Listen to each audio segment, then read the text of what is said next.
And the Oscar goes to. This beat Citizen Kane. Let me repeat. This beat Citizen Kane. I'll just let that settle in for a moment. Okay? You good? Good. Any movie that won such a prestigious award over such a legendary film like Orson Welles' classic better be damn good to hold such a distinction. Is How Green Was My Valley that great? Well, if being so boring that I felt like taking a nap is a scale of greatness, then yes, it's wonderful. How Green Was My Valley was originally meant to be a 4-hour epic to rival even Gone with the Wind. It would be shot in color on location in Wales. The constant bombings of the UK by the Axis powers, however, made filming there impossible. The production was moved to backlot shooting in California, which was considered a poor substitute for Wales and led to the movie being done in black and white. The epic aspirations were also lost. Richard Lewin's 1939 book was adapted for this movie. The John Ford helmed project follows the troubles of a Welsh family who live in a small mining town in the South Wales Valleys during the end of the 19th century. The family consists of a father and longtime mine worker, Gwilym Morgan, played by Donald Crisp, a caring mother, played by Sarah Allgood, who won't be pushed around by anyone, 4 adult sons who also work at the mine, a young daughter, played by Maureen O'Hara, who has taken interest in the new open-minded town preacher, played by Walter Pidgeon, and the youngest boy, Hugh, played by a very young Roddy McDowall. As an adult, Hugh, the narrator for this film, begins to look back at his childhood in the town. The mine is prosperous and the workers are happy. Then pay is decreased due to some iron workers coming in from the north, a strike is on the horizon and eventually occurs, and the once happy lives of the town and the Morgan family are slowly lost in time as people leave home, lose their jobs, and die. Don't let the intriguing sounding plot fool you. This movie is as exciting as waiting in line at the DMV. Actually, that's a bit unfair. The DMV is way more thrilling. I know that's harsh, but I was so unengaged by the happenings on screen that I couldn't get myself to care about much of it. Part of the problem is the film never really seems to have much of a structure or point. When news of a possible strike reaches the ears of Gwilym by way of his 4 sons, he is steadfastly against the idea and the talks of union that are on its heels. The strike then comes shortly after. The town, knowing of his oppositions to the strike and unions, quickly turn against the beloved figure, even throwing a rock through one of his house windows. This, like other plot points, creates tension, but there's no payoff. The film just introduces the drama and shoos it away a little while later. Hugh and Gwilym's wife fall into some ice-cold winter water, the two are restricted to bed for months, and the town forgives Gwilym without any further mention or repercussions of his attitudes against the strike. The forgetting of plot lines in this way makes good chunks of the story come off as pointless. There is obviously a point Ford and the writers are trying to make.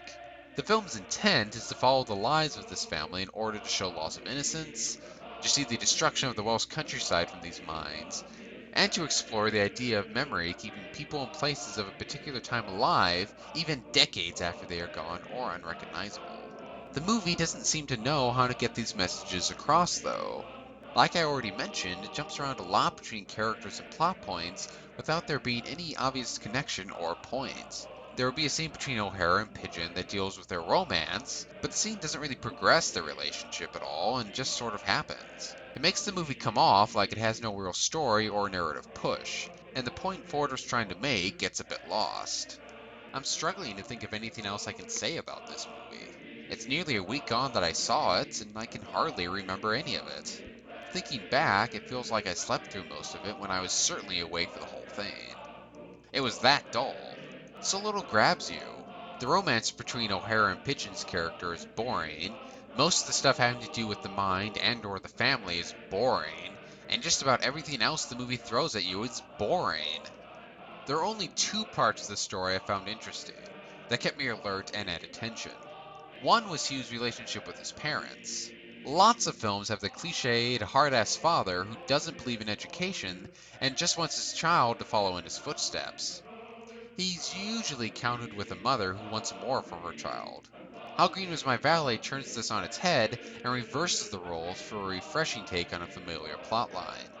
Mr. Morgan, knowing how terrible the mines are and the future that lies ahead for anyone who works there, doesn't want his smart son to follow his lead. He, like any good parent, wants something better for his child. It's Hugh's more traditional mother who doesn't see the point in further education and thinks the mine is a perfectly good and respectable future. Both parents remain caring, even with the mother coming off a bit unlikable sometimes, but their independent views and character traits are clearly demonstrated. Now, Hugh, what will it be? I will go down the colliery with you, sir. Have sense, boy. The colliery is no place for you. Why not try for a respectable job? Respectable? Are you and his brothers a lot of old jailbirds, then? Oh, leave it now, Beth. I only want the best for the boy. If he is as good a man as you and his brothers, I will rest happy. I'm thinking of the boy's future. It was different in our day. There was good money and fair play for all. But Hugh is a scholar. Why take brains down a coal mine? This new take is strengthened by the wonderful performance of Donald Crisp, whose character was by far the only one I cared much about. The other intriguing bit of the story comes from a subplot where Hugh goes to school in a nearby village. As soon as Hugh arrives at the school, he is made fun of and beaten by not only the students, but also the cruel teacher. Hugh is quickly taught how to box by one of his fellow townsfolk played by Reese Williams.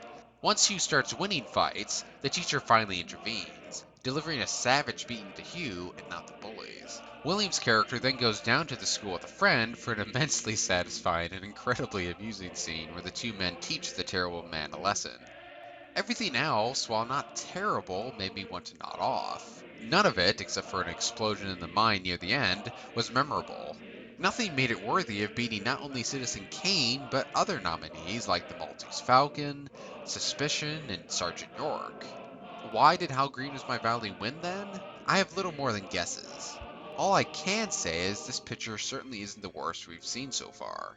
There are aspects of it that are done well, like the sets and cinematography, but it lacks any sort of narrative drive and is so boring you want to follow Rip Van Winkle's lead and sleep for about 20 years.